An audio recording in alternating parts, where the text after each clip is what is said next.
Good morning, and thank you for joining us. I'm Scott Huddleston with the San Antonio Express News. When people visit the Alamo, they bring with them all of their lived experiences, stories they were told by their grandparents, books they've read, movies they've seen. They bring values that they've learned from their teachers or other role models. Many of them want to hear about the heroic sacrifices of nearly 200 Texians and Tejanos who died in the 1836 battle for Texas independence. Many are interested in what it was like for the Centralist troops serving under the flag of a young Republic of Mexico. A lot of them want to better understand the role of slavery in the Texas Revolution. Some want to know about the Alamo's origins as the first permanent mission site in San Antonio, where indigenous people of the land lived together in community, along with Spanish friars and soldiers. Those native people were among the first San Antonians, and their ancestors who lived here for some 10,000 years were, you might say, the first Texans. And then a lot of people come to the Alamo wanting to learn about all of these things and how the Alamo evolved from evolved as a historic site, a sacred place that's surrounded by America's seventh largest city. For more than 100 years, the Alamo, at least parts of it, have been owned by the state. It really belongs to some 30 million people who live in Texas. But over the years, a lot of Alamo visitors have been disappointed. They've spent about 30 minutes to look at the exhibits, take a keepsake photo in front of the Alamo Church, and then maybe buy a T-shirt or something from the gift shop before they leave.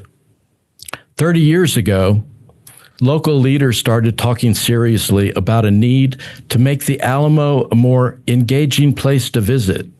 But it wasn't until about 10 years ago that the city of San Antonio, the state, and others finally began working together on a project to change and improve the site. And so the Alamo is now undergoing a massive $550 million public-private expansion and makeover. Today, we have two people involved in those changes as guests. For nearly 4 years, Dr. Kate Rogers has been the executive director of the Alamo Trust. That's the nonprofit entity that oversees operations at the Alamo through an agreement with the Texas General Land Office, the site's designated caretaker. Kate has the lead role in articulating the vision of this project that's been shaped by a very structured process of committees, advisory panels, and consultants. We also have with us today Ernesto Rodriguez, the Alamo's senior curator and historian. He's been at the Alamo for 25 years, and he grew up in the Edgewood School District right here in San Antonio. We have a link posted to a recent story about Ernesto. Kate, Ernesto, thank you so much for being here with us today. Just to start the conversation, Kate, I wanted to ask you about the project. Obviously, as I mentioned, it's been something that's been discussed as a need for a long time. And wanted to ask you about what the overall goals of the project are. I guess, first of all, you want to get more people on the site. Sure. And you're getting about 1.6 million a year. Yes. And I believe the goal is about 2.5 million. And we think that's a pretty conservative estimate based on other historic sites around the country. And I think you articulated it really well, Scott, which is this has been a dream, if you will, for San Antonio and some of our city's leaders for a number of years. And we now have a plan that has wide consensus from the county, who's also contributed $25 million towards the project, the city of San Antonio, and the state of Texas. And the project has always been a little bit complicated because the Alamo site itself is jointly owned. Portions of the site are owned by the city and portions are owned by the state. And so coming together around a plan that everyone could agree on was the first step in making this dream a reality. Yeah, so it seems like Part of the goal of the project is to get people to stay, give them more to look at, being engaged with, and kind of offer. You're basically creating an Alamo district. You want them to stay longer and have all of those kinds of support services that people need in order to stay there longer with their families, whether it's food service or things for the kids to do, that kind of thing. Absolutely. So I think, $550 million sounds like a big price tag, and it is. But to your point, it includes improvements across the entire Alamo Historic District. So what are the goals of the project? I think first and foremost, it's really delivering a world-class experience for the millions of people who come to see the site each year. That they come away understanding the full history of the Alamo, which you alluded to earlier. It wasn't just the 13 days of the Battle of 1836. It's really a 300-year history about the evolution of what was once a Spanish mission and now the 7th largest city in the United States. How did that all happen, and who were the people that made that happen? Our goal at the Trust is to make sure that people learn something they didn't know before when they come, and to inspire them to be curious about the Alamo and about Texas history more broadly. Texas has a really interesting and rich history, and we want young people in particular to be curious about that history, to understand the lessons of the past in order to inform the future.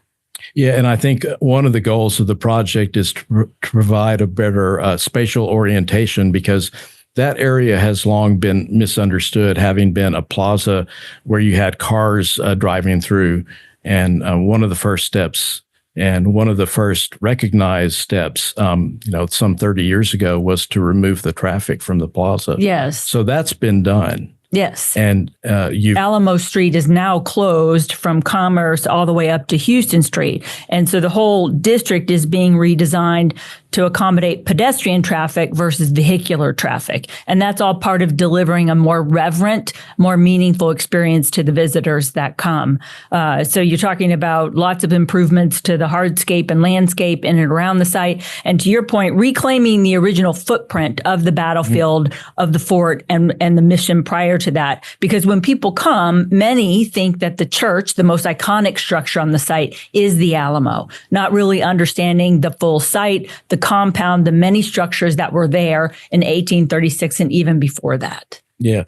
It amazes me how many different things you're having to thread the needle on and balance in executing this project, because I think of, for example, marketability versus authenticity, affordability versus financial sustainability. You have to have a site that makes enough income to be self-sustaining, but at the same time, you want to make things affordable or free. Yes. In the case of the access to the Alamo Church, the beauty versus environmental sustainability, yes, and the kinds of plantings and water features and that kind of thing. Traditionalism versus cultural sensitivity and sustainability. Reverence versus having things that are kind of fun, yes, to do. We can do both. Right.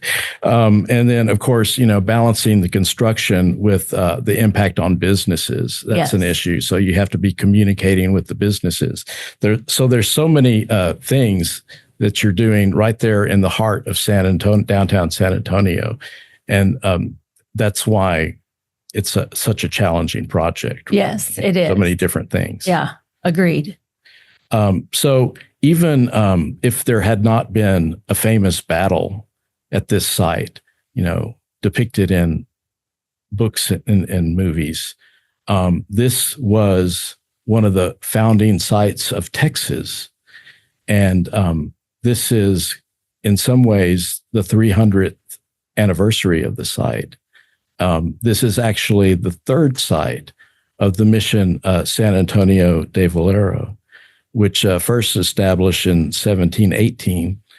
So Ernesto, can you talk a little bit to that? Because I understand that the Alamo is in what became the third site of the mission. Yes. So they found a mission on May 1st, 1718 at a different location near San Pedro Springs. Problem with that is you don't build near springs because when the rainy season comes, they start to flow. And so they have problems there. They then relocate the mission to what is now present day River Center Mall right over. And a hurricane hits, unfortunately. So they decide to move to higher ground. So the Alamo itself, where it's at today, the third site is on high ground. So it overlooks the town of Bejar. And so you think about, it's a strategic location. It's up high, so you can always see. And it's also defensible in case you're attacked by some of the non-friendly indigenous groups. And so it's a strategic location. So we're celebrating 300 years of being at the present location. Right. See, that's one of the things that's always amazed me. And I've never understood what might have this area looked like, because we've paved over so much and dirt moved around all over the place. This is the 300th anniversary of that site, but there's no particular date from 1724, right? I mean, I assume that if a hurricane hit in 1724, that was probably August, September. Right now we're in December. We don't know, if there's a particular date in 1724 where that somebody planted a flag and said, this is the new mission site. So, and that's the thing. It's sort of they move over, which is funny, right? Because you think about when we talk about the building, they go, the Alamo moved, and the Alamo never moved. Valero never moved, just the names, right? People pick up their paperwork. And so it's it's basically 1723 when the hurricanes actually start hitting and they start moving over. But it's an important thing to our history because it sets the stage for the different eras of our history, right? Because from the beginning, it's plagued by turmoil. Now natural, and then you have the human conflict. And so the site has been plagued by that from the beginning, and it just culminates in 1836 with what we all know as the Battle of the Alamo. And as a museum, which is basically one of the last institutions of learning that most people go to get their facts and history from, that they believe, we have to be as truthful and as honest when we tell our story. And so when we talk about the mission period, you want to include the good, the bad, and the ugly, as we will throughout the entire story. And mission life is a different way of life from people that were used to being out in the open. Right now, you're surrounded by walls. You have to follow the church, and so we have to teach that to people. And so it's going to be a struggle to be able to have people accept the larger narrative, because most people come for the 13-day siege. But I think in the end, when we're done with our story, it'll make most people happy, because they will leave here, like Kate said, with new knowledge that they didn't have. Right. I wanted to ask you about the figure from history that many people haven't heard much about, and that's Juan Rodriguez. And I know that that he will be included in some of the presentation because of the vignettes, I believe, that you were planning to depict him and his family. So he was an indigenous Native American, for lack of a better understanding, chief, a leader in his community who helped kind of serve as a liaison between these newly arrived, Spanish. So can you explain his role in history? So his role early on is he's a gentleman that steps up and says, hey, there's a group of us that want to join this mission. And he starts picking out groups that can be friendly towards the missionaries. And so he's instrumental in the early history of our site, because he brings people into the community. And he continues to be instrumental, even though his role starts to evolve, because, there's larger groups that are moving in. And so he's not really in charge of all of them, but that small group he brings in help influence others that are coming. And it makes it easier for them to transition from the old ways of life to the new Spanish way of life, right? Because that's the whole point of the Spanish system, is to create a community based on the old Roman idea, right? When the Romans would go into an area, they would create little Romes, and Spain is doing the same thing. They're trying to create New Spain, and Rodriguez was really instrumental in trying to be the facilitator in this. And so him and his family are notable figures, because we typically don't think about these individuals. We think about the entire group, but to focus on an individual, it makes it more of a human story, because now you have a name that you can then say, oh, this is this person, and it brings it home. Because Rodriguez is a popular name. It's my last name as well. That had no bearing on the choosing of the individual. It was based on his merit. And you look at it, and it's a human story. And the fact that we're talking about a family coming in. We all live in a community built up of families. And so it makes it real. And that's one of the most important things, is to make the story real, make people actually be able to associate themselves with it. And so that's why we picked the people that we picked, because it makes it easier for people to go, oh, he's like me, she's like me, and so a family unit is really instrumental in the founding of not only San Antonio, but in the Texan identity. Okay. I'd like to remind everybody that if you have a question, you can send that in by hitting the Q&A button on the lower part of your screen. And we do have a question that's come in from an anonymous attendee that says, so it sounds like eventually admission will be charged. Kate, can you kind of address that? Because I know that you've already got admission for certain things like the audio tours, access to the collection center, but you also have free access to the church. Can you kind of speak to where Sure. you are in determining the admissions? Yeah, so we are. There will remain plenty of free opportunities on the site. By state statute, entrance to the church and the long barrack will always remain free. In addition to that, all of the outdoor exhibits that we've added, like the Mission Gate and Lunette, the Palisade, the 18-pounder, all of those will remain free. So the goal is to make sure that you get the full story, the full history, whether you choose to buy a ticket or not, that you still have a really great experience, whichever adventure you choose. And to your point, Scott, there will be lots of different ways that you can experience the site. There will be ticketed experience. The galleries that start on the second floor of the new Visitor Center Museum will be part of the ticketed experience. There's a 4D theater on the second floor.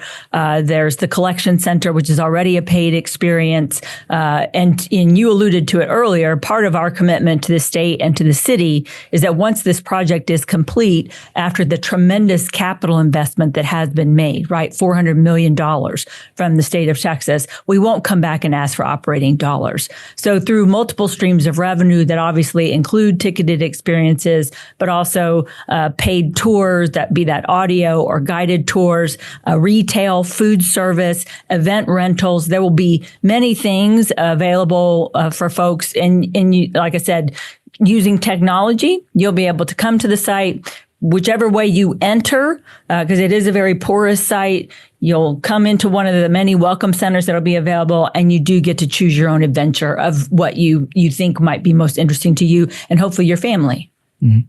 Now, you've had a lot of different, advisory groups, very diverse groups, having, intensely discussed topics about, how things are presented and that kind of thing.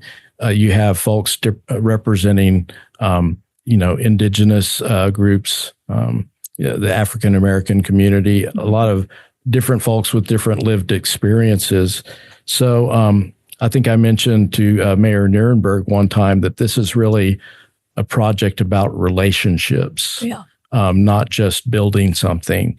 Can you kind of speak to that, and also the fact that the guiding principles of the project call for embracing the continuum of history in order to promote understanding and healing? Yes, layered history. So, I think the beginning of the community engagement started with the formation of the Alamo Citizens Advisory Committee. And that committee was comprised of people who were appointed by each of the city council members. And that changed and evolved a little bit over the years. The Citizens Advisory Committee was still in place when I first got to the Alamo about 3.5 years ago.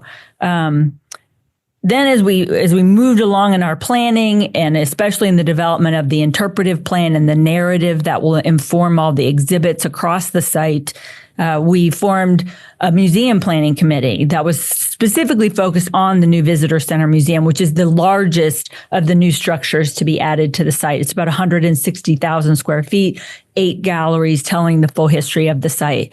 And then from the museum planning committee, there were 2 subcommittees formed to inform 2 very specific galleries, one on the Indigenous Peoples Gallery and one on the Civil Rights Gallery, which will be on the first floor, the lobby level of the new museum, and will be free. So that along with the vignettes you mentioned that depict real people throughout the 300-year history, that will all remain free. And each of those groups, as you mentioned, have been very diverse, have not always agreed with each other or with some of us at the Trust. But I think, we've, through listening and seeking to understand, we've been able to reach compromise where we needed to and to remain true to the guiding principles and the authentic history of the Alamo.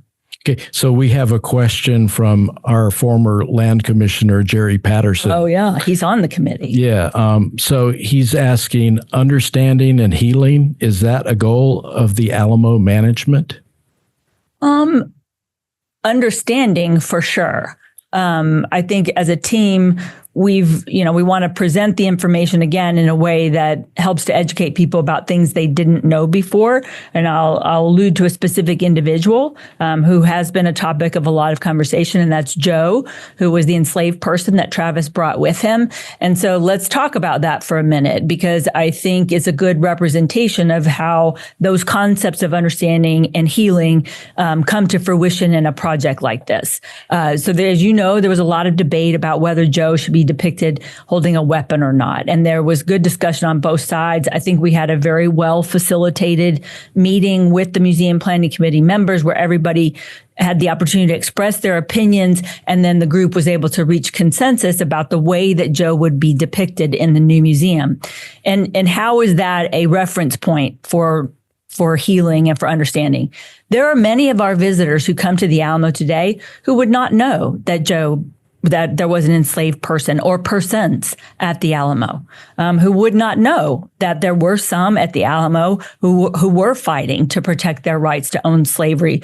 Slavery was, in the years that followed the battle, a big driver of the economy in Texas. And there were those that thought that Texas would never thrive if it were not for the institution of slavery. There were others who were known abolitionists. So just in that one depiction of this person, a beautiful statue in the lobby of the new museum, you come to understand this story is perhaps a lot more complicated than I had initially thought. And that's what the visitor is going to experience throughout the whole thing. They're going to meet real people like Juan Rodriguez, like Joe, like Susanna Dickinson, and many, many others. And they're going to get to know that this is a very, and you know better than anybody, Scott, a very complicated and very nuanced story. Right. So can you catch me up on Joe? Because obviously I reported on the controversy at the time that there was a proposed depiction of him holding a gun while Travis was writing his famous letter. But as far as I know, the group decided that, no, we're going to go with what's been the other thing that's been requested, which is Joe, who survived the battle, telling the story afterward. That is the direction that we took. And again, there were multiple meetings and discussions that were had about it. And I think we ended up with a very elegant solution. The statues have already been produced in clay, molded in the studio in New York that's doing all of the statues. So I've seen them in person. They're about to be sent off to the foundry. And here's where we ended up. Like Ernesto said, we have to be true to the historical record. That's our obligation. And by his own account, Joe said when he was testifying before what would have been the Congress of the Republic of Texas about what he saw during the battle, by his own account, he said he grabbed his weapon and joined Travis at the North Wall to help defend the site. But out of respect for the African American community and the fact that he wasn't there of his own free will because he was an enslaved person, although we don't know the details of the relationship between Travis and Joe, we also don't know for sure that he was in the quarters with Travis at the time he was writing the letter. right? We don't know that for sure. So where we ended up is Travis is seated at his desk, writing the famous victor death letter. That's one moment in time, February 24th, 1836. Joe is depicted at a different moment in time. It's after the battle, and he is again conveying what he saw. He's one of only a few people who gave a full account of what he saw, and he's a big reason why we know what we know about what even happened during the Battle of the Alamo. Mm-hmm. So I think visitors are going to they're going to hear from both individuals, because there's a theatrical, digital aspect to that display. So they'll, hear Travis's words and what he was feeling, and then they're going to hear from Joe directly. Thank you for circling back on that issue, because I know that we haven't followed up on it, because the fact that museum committee, they all have non-disclosure agreements. They do. And we'll get into the reason why for that, but we haven't, been able to circle back and explain. It sounds like a very good resolution to the issue, and I'm glad that you were able to reach that. Sometimes it takes compromise, and sometimes it takes a creative third solution to reach conflict resolution. But I wanted to address a question from Lisa Harbert. She's asking, I would love to ask Scott, Kate, and Ernesto to give their opinion on why the Alamo has such a high level of emotion and almost a spiritualness to the public, and creates such a great desire to visit. What is it about the Alamo that is so special from your expert opinion? I'm not an expert. I consider myself more of a student, but I'll just say that the Alamo is at least twice hallowed ground. It was a place where the Native American and Spanish people of the mission era were buried. And then it was a place where men fought and died in 1836. You have a lot of descendants of those folks who are still living and part of the community. So it does generate a lot of emotion, more for some people than others. So Ernesto, would you like to speak about that? The Alamo is one of those stories that touches many people all over the world, because everyone has their own version of this battle in their own places. There's a battle of La Concepcion down in South America, in which a small band fights against a larger group and perish. But for us as Texans, the Alamo is the birth of the Texan identity. When the mission starts 1718, that little spark is lit. And then it becomes a roaring fire in 1836, when a group of men decide to defend the site for the belief of an independent government, a Republican form of government, with a republic being formed. And then from that moment on, Texans have to live up to that. And so it becomes ingrained in our nature. And so as Texans, we grow up with a story, we live the story, and we try to live up to that idea of fighting for something bigger than ourselves. And so that's why it touches so many. Yeah, I think when I first got to the Alamo, it was about a month in. We had our first city council meeting where we were talking about the lease agreement between the state and the city for the property. And Mayor Hardberger, I think, said it best at the time. He said, it's not that we don't love the Alamo, it's that we love the Alamo too much. And there is a tremendous amount of emotion. And you mentioned the descendants, the Daughters of the Republic, the Sons of the Republic, the Alamo Defenders Descendants Association. There are many people still in our community today who are descendants of the men who fought in 1836, and they're very, very proud of that heritage, because the concept that you would be willing to take a stand to sacrifice your own life for something that you really, really believe in, there's nobility in that. And I think that's part of the reason. But then also, not only is it the birthplace of the Texas identity, it's the birthplace of San Antonio. I love it when people ask, why did they put it downtown? And that just speaks to the need to educate visitors about how these missions worked and how the town came from the mission, not vice versa. Mm-hmm. But I think that's both. And you mentioned, too, there's descendants of the indigenous groups and from the missions and so forth that are still in our community, and also very, very proud of that heritage. Ernesto, I wanted to ask you about an 1836 question because, historically, when we've told the story of the Alamo, we've kind of made Colonel Fannin the fall guy. We blame Fannin for not bringing his troops up from Goliad. But I've been reading more in recent years about the Matamoros expedition. A couple of guys, they took a whole bunch of provisions and horses and things from the Alamo that could have been useful if they had stayed there. And they went on this ill-advised expedition to Matamoros. And I think that that General Houston tried to talk them out of it and tried to talk them down a little bit, but still they went south and it all kind of went bad. So is the Matamoros expedition something that maybe we need to emphasize more in the telling of 1836 at the Alamo? Yes, it's one of those things that when you look at the history of the Texas Revolution, right, you have the Battle of Gonzales, and right away they say, let's take San Antonio. Once we take San Antonio in December, the first thing they say is, let's take Matamoros, which had been discussed earlier, with other people, because it's an important strategic port. But what it ends up doing is that it leaves the Alamo with fewer supplies, fewer men, and it's a drain on it. At the same time, this expedition heads south, and as they're going south, even though they don't make their final destination, it alerts the Mexican government as to these movements of troops. So in a way, it actually causes the separation, the split of the army sooner than it would have occurred.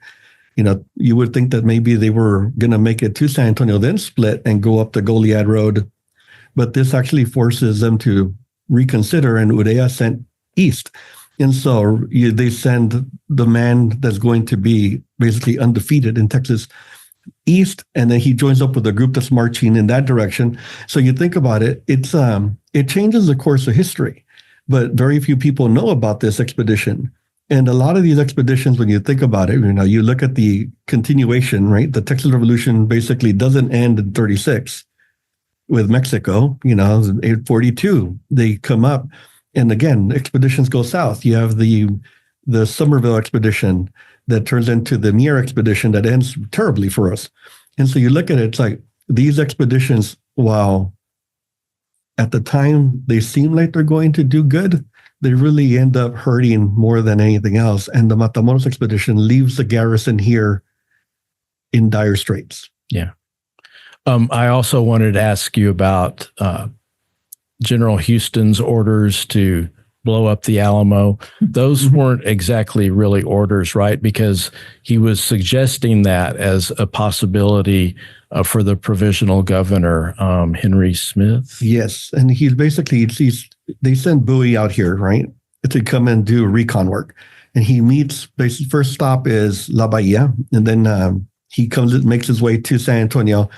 And he writes back to the governor and he says, I didn't report back on the situation in La Bahia because General Houston was here.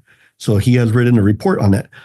But the whole idea is, if it's defensible, then, let's find a way to defend it. That's the idea that Bowie has. And Houston attempts to, get them to destroy it, in the sense that he says, hey, we can't defend that, we should destroy it and move everything out. Now, Henry Smith does not agree with it. And so when James Bowie is here with Neal, who's the commander of the garrison, they make a decision. And the decision is that they would, solemn resolution, that they would rather die in these ditches and give them up to the enemy. San Antonio is a strategic point. And so you think about the idea that Houston has. His idea is, okay, let's remove all the cannon from the site. Well, the Matamoros expedition has left the garrison without enough horses, mules, and things to actually do that. So you can't accomplish the first task. And so it really was not a feasible idea. The other thing is, if you lose San Antonio, it's a direct route to the colonies. So it's not a good idea to not have a defensive position to protect the colonies to the east. So while it may have appeared to Houston at the time that it was a good idea, it really wasn't. And most people associate the Battle of the Alamo as, well, they're buying time for Houston's army. And you're like, well, not really.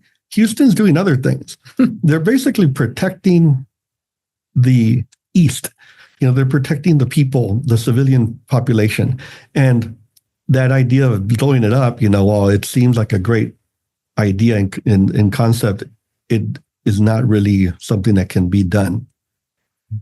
There's too much at stake. Thank you for addressing that. So we have a lot of questions from folks, and I thank you all for your questions. A couple of them are kind of related. Hilda Gomez asks about, will there be any information providing a larger context that was occurring in America, the push by Alamo participants like Jim Bowie and others wanting to create plantations run by slave production, and what was occurring in the country, et cetera. And Teresa Van Oy asks how might the Alamo redesign honor those who were enslaved and those kinds of issues. Either of you want to address that?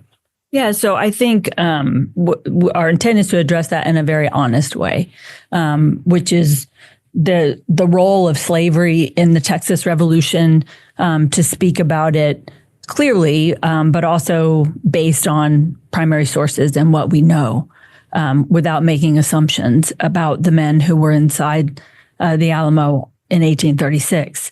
At the same time, we know that notions about slavery in the Republic of Mexico were constantly changing and evolving during the 10 years that led up to the Battle of the Alamo. So we have to present it. I think the easiest way to present it is through the stories of real people who we know and identify with, and to tell the truth, about the fact that Jim Bowie, while he was regarded as a very brave knife fighter and someone to be revered, he was also a known slave trader. And so we need to be factual about the historical record. So we know that he was a slave owner and a slave trader, Bowie was, and so was Travis. And we know that Crockett didn't own a whole lot of slaves, but he did own a few during his lifetime. But at the same time, there was an army surgeon in the garrison named Amos Pollard, who was an abolitionist from the Northeast he really wanted, abolitionists to come to Texas and was hoping that it would not become a slave republic and a slave state. So the Alamo defenders, probably weren't all of the same mind. No, and some of them, you have to remember, weren't even from this country. Some of them came directly from overseas. So to make assumptions about what was in their hearts and minds is a dangerous thing to do, in our view. But we do want to, where we know, we want to talk about what we know. Okay. So got a question from Elizabeth. She asked that her last name not be used. She wanted to know a little bit more about the Travis letter, the famous letter. And Ernesto, you can speak to that. You had that letter, which still exists. It's in Austin, and it was at the Alamo on exhibit earlier this year. Yes, it was. And the Travis letter is one of those really important letters. It's a pivotal letter in the history of Texas. One of the most important things about it is that when you read the letter, it's a letter that is geared towards a specific group of people, to the people of Texas and all Americans in the world. So Travis has already made up his mind for this plea for help. And when you read it, he talks about liberty, patriotism, everything dear to the American character to come to our aid. This letter is ended with the words victory or death, the same words that were said by General Washington at the Battle of Trenton. So he's making these connections to the American Revolution. Now, he knows that this letter, if it makes it out, it'll go to a population where it'll be printed and it'll make its way east. Now, imagine the help you're going to get from people that are reading this letter. Imagine a grandfather that fought 60 years earlier, the American Revolution, telling his grandsons, you know what you have to do, liberty is at stake. So his words resonate all over the American continent and even to Europe, because the American Revolution does spread into Europe and the idea of a republic spreads. And so his words echo today because he's telling people we need help and that we can form this government based on the same principles of the American government. We may survive. And it's such an important plea for help. It's one of many, but it's the one that resonates the loudest because it's the one that starts the movement of people in or towards the Alamo, right? 32 make it in approximately. But we do know that there's a group of men that will gather at Gonzales because of those words that he wrote on paper. And so it's really important to our history. And it was a great thing to have it here because people get to see it in person. And the Alamos collection houses a receipt because he talks about cattle. 30 heads of beeves. We have the cattle receipt in our collection. So it's the first time those two documents were in the same room together. And so it's really important. And the Travis letter is one of those emotional documents that always brings people in because it's such an important, heartfelt plea for help. Yeah, I think that Travis, being the commander of the Alamo, 26-year-old young man might not have been the ideal commander in that situation. He, certainly had his flaws, but when you consider he was a lawyer and had been a newspaper editor, was eloquent in his writing, and some of the most powerful contributions that he made in that event were the letters that he wrote. So I got a comment from Vince Michael with the Conservation Society of San Antonio. Greatly appreciate the work of Kate and Ernesto throughout this process to make a very rich site and to mediate a wide range of people. Got that right. Got a comment from Adelita Cantu. Thank you for wanting to tell the authentic story. Will it include any information about the idea of the larger issue of colonization and how that played a part in the development of San Antonio? I think, yes, to the extent that, that was what was happening in the world at that time. So I think you mentioned earlier, Scott, about trying to set the historical context for what was happening. And the period between 1805 and 1835 is probably going to be, we call that, from Tejas to Texas, that's probably the most complicated gallery in the entire museum because you have Mexico rising up and fighting for its own independence from Spain. There were reasons and drivers for that. Then you have a young nation, a new republic in Mexico trying to find their footing and decide what kind of nation are they going to be. The Constitution of 1824 is enacted and then eventually revoked. And so there was just a lot of changing ideas. And you think about it, sometimes it reminds me of what our forefathers really grappled with when they were writing our own constitution, of all those notions of what are we going to be? What kind of nation do we want to create? The same thing was happening in Mexico during this particular revolution.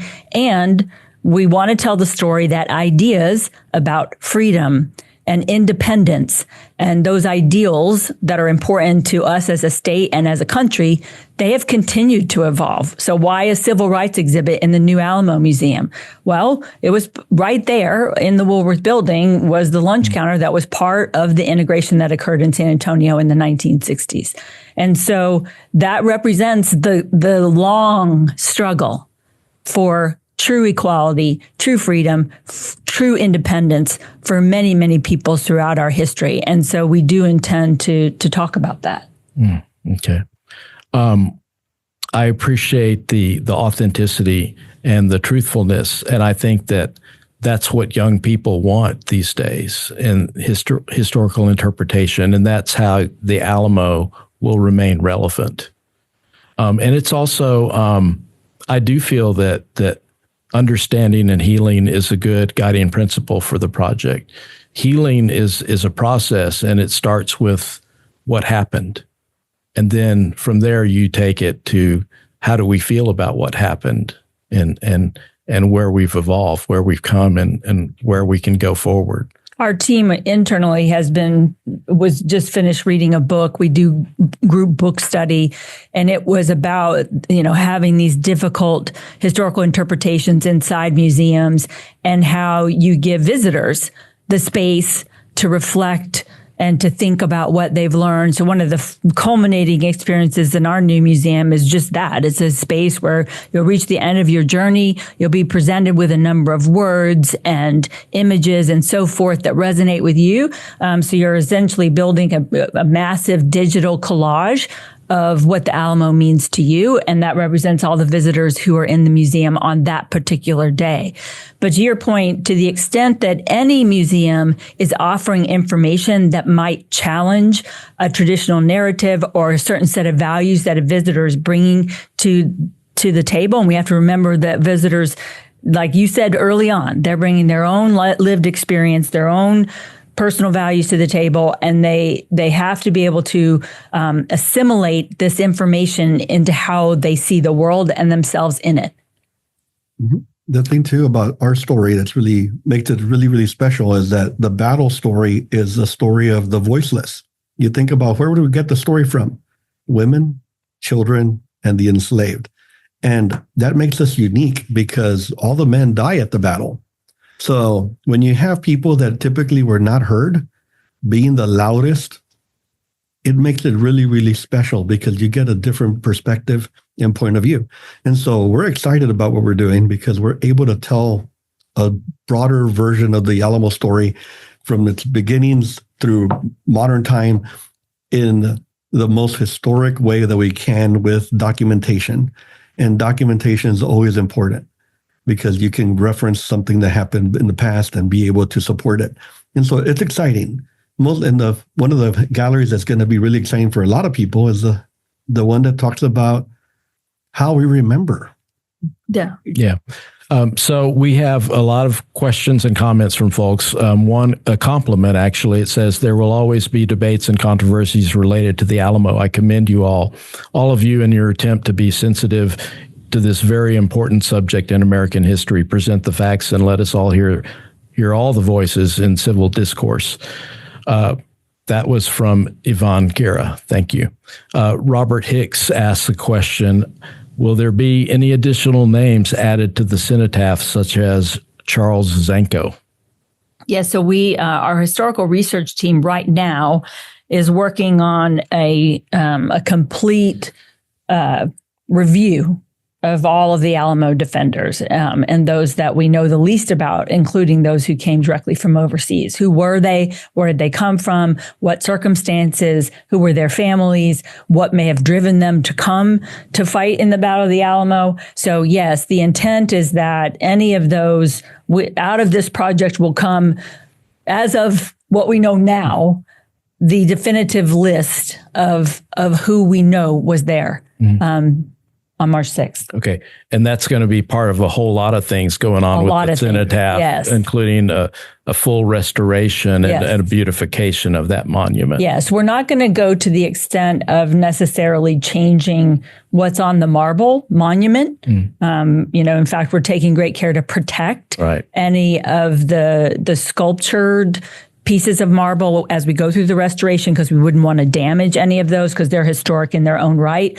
But we do have an opportunity on some new interpretation that will be added surrounding it, along with some greenery and some lighting to really beautify the monument, to correct any inaccuracies that are on the names that are listed today.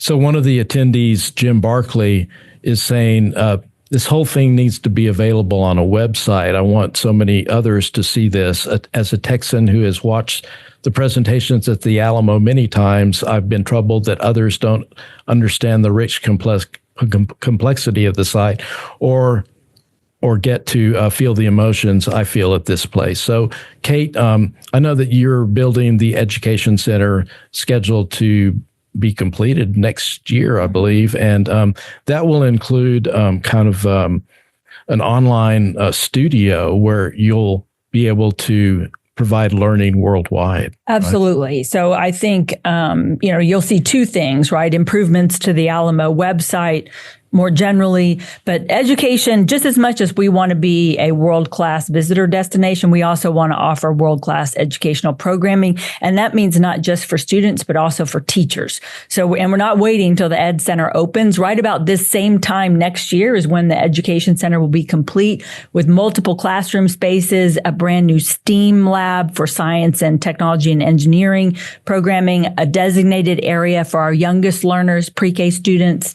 But as you mentioned, also a distance learning studio, so we can, provide live, interactive programming to students throughout Texas, but also even maybe the U.S. and the world, because we have been working to cultivate some pretty strong relationships with both Spain and Mexico because they are tied intimately to our own history here, and so we hope to reach students there as well. And the goal being that with all of that, you'll have free curriculum, free classroom materials and activities available to any teacher anywhere, done by our amazing education team, because we do want this history to be better understood by young people and adults alike. And you have a doctoral degree in global education, is that right? I do, yes. And so I know that you've done a lot of study of Monticello and Mount Vernon. Mount Vernon, thank you. And I think you have talked about wanting to do at the Alamo what they've done. Yes. In terms of the global education. Is that right? And the World War II Museum in New Orleans, who's also been a great partner to us.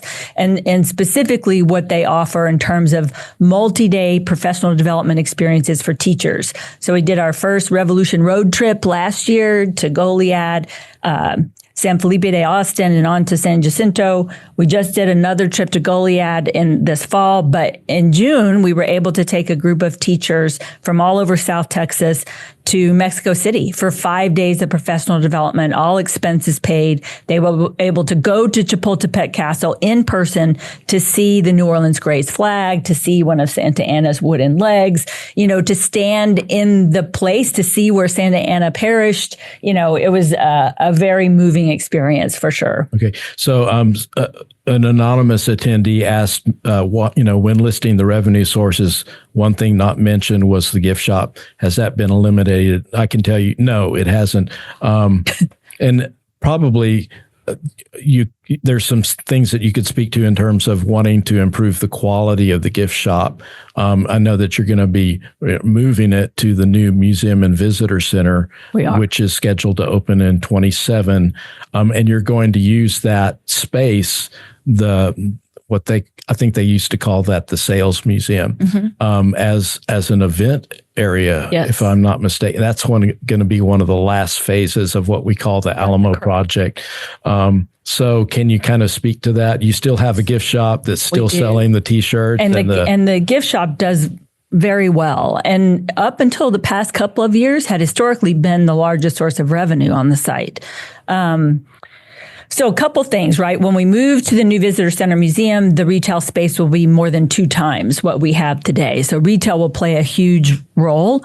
And again, we have a very successful gift shop operation. But to your point, Scott, maybe gifts that all fall within a certain type of merchandise, very affordable T-shirts, of course, the coonskin cap, toy guns, those sorts of things. But we've already started to kind of improve and elevate some of the items found there. We have, if you haven't been, shameless plug to our online store. We have some beautiful Christmas ornaments this year. One we commissioned from Christopher Radko. We also have some brand new pottery from Mexico and these are exclusive to the Alamo. So you can only get them via the Alamo gift shop. So while everyone is out there thinking about Christmas gifts, this may be something, a beautiful Gorky pottery platter with the Alamo depicted beautifully on it. Maybe something you want to get for someone in your circle. Yeah. And you have all those Bella the cat. Bella the cat has her own line. Yes. And her own X page on X, I believe. She does have her own page, Facebook, and all of the above. And we're excited because when the new Ed Center is complete, Bella will make her new home inside the Ed Center so she can make visits down to meet some of the school kiddos when they come. Yeah. But I think that there's a certain art to retail, right? As I understand it, you want to offer products that will enhance the visitor experience and that people can take home as a meaningful keepsake. Yes. So a question from an anonymous attendee for both Kate and Ernesto. Do you think media like Alamo Movies made the Alamo a popular topic? In California, many public schools, many students and teachers relate to the movies version of the Alamo. I remember as an elementary student in San Antonio going to the Alamo and seeing a very large picture of John Wayne in the entrance. So how do you debunk the film's embellishments and myths of the Alamo? And I know that that's an issue of sensitivity, and you will have a gallery that will talk about the Alamo of pop culture as one of the last things that people go through. But you probably have to be careful about depictions of certain eras that were not as culturally sensitive as we would want to see today. Yeah. I think this is, you talked about, these areas of nuance, and I think this is one of them, because the Alamo story, if you think about what was happening in the 20th century, and again, if you think about what was happening in the country during the 20th century, sentiments of the American public that were largely driven by conflicts in other parts of the world, the Alamo story sort of mirrored those throughout the 20th century. It became really big in the 1950s with the Fess Parker television show and the John Wayne movie, which, to your point, were not exactly historically accurate. But also, let's celebrate the fact that they made Davy Crockett a huge American idol. And that's not a bad thing, right? So I think what we want to do is celebrate the impact of the Alamo on popular culture, have a little bit of fun with it, because it is fun when you think about Pee-wee's Bike and other references of, is there a basement at the Alamo? That's how some people have come to know the story. But remember, that is all set within the context. If you have just walked through 7 other galleries where you've been confronted with some of the reality of our history. Mm-hmm. So then you get to this gallery and you see what happened during the 20th century with all the films and television shows and all that. And, the visitor will make their own mind up about that. Mm. Very good. So, Ernesto, I have a question related to history from Monte Tomerlin. Why did Colonel James Neal leave the Alamo, and did he try to return? So he leaves on family business. And so when he leaves Travis in command, and he tells them, basically, I'll be back in about 2 weeks. Unfortunately, 2 weeks is how long the siege lasts. And he does. He's making his way back. He's at Gonzales with a group of men and supplies, and that'll become the nexus of Sam Houston's army when he arrives there after leaving Washington on the Brazos. And so Neal is making his way back. He just doesn't get back in time. Neal's one of those tragic figures, because he's in many of the battles or pre-battles, but never at the place at the right time. And so you look at him, he's really important during the Battle of Bear. He's basically shooting the artillery pieces towards the Alamo in December. He leaves to tend to family, misses the Battle of the Alamo. He will be at the Battle of San Jacinto at the pre-battle on the 20th, a small skirmish. He gets wounded, so he doesn't participate in the actual battle, but he is making his way back. He was keeping his word, but how do you travel in the 1830s? Mm-hmm. By foot or by horse? So you're not going to travel like today where we can go from Gonzales to San Antonio in an hour. Take the time. But he was making his way back. Very good. So I want to I thank everyone for the questions. There are several that I won't be able to get to, but Kate, can you kind of give us a look forward to what we can expect at the Alamo in 2025? I know that you're not expecting to open the museum until 27, and then you'll have maybe a few things to do after that, like renovating the sales museum, for example. Yes. That it'll no longer be the gift shop. It'll be an event center. Yes. So what can we look forward to next year? I would say even before the end of this year, up next is the opening of Plaza de Valero, which would have been the entrance to the Mission. And this is going to be a park, a community gathering space that sits directly in front of the Manger Hotel. That'll be completed before the end of the year, and some of the fences will come down that are surrounding it today. Mission Gate and Lunette is now complete. We talked about the Education Center, which will be done by the end of next year. In March of 2026, we're looking at the opening of the Paseo del Alamo. That's the connection between the Riverwalk and the Alamo that flows through the Hyatt Hotel. But it's a really important part of the story because it talks about the importance of water to the settling of San Antonio and the evolution of life here. So that's March of 2026. We'll be topping out as part of the construction of the new visitor center and museum about that same time. And then in 2027 is the opening of the new museum. Thank you for that. Appreciate it. Thank you for being here today.